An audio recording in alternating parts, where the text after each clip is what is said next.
ठाकरे सेनेच्या याच दसरा मेळाव्याचं बजेट तब्बल 63 कोटी रुपये असा दावा करण्यात आलाय।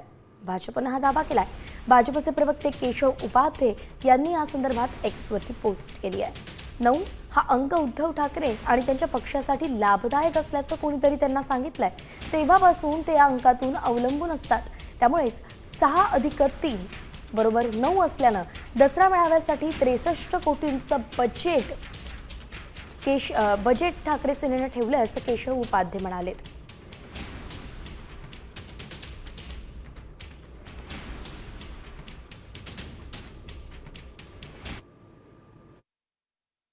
खरं म्हणजे महाराष्ट्रामध्ये इतकी भयानक परिस्थिती आहे आणि उद्धव ठाकरे मराठवाड्याच्या तब्बल 3 तासाच्या दौऱ्यावर जाऊन आले आणि त्यांनी सरकारवर टीका केली।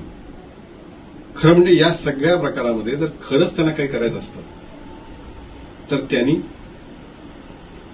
हा सगळा मेळावा रद्द करत त्यांनी हा सगळा निधी शेतकऱ्यांना द्यायला पाहिजे होता, पूरग्रस्तांना द्यायला पाहिजे होता।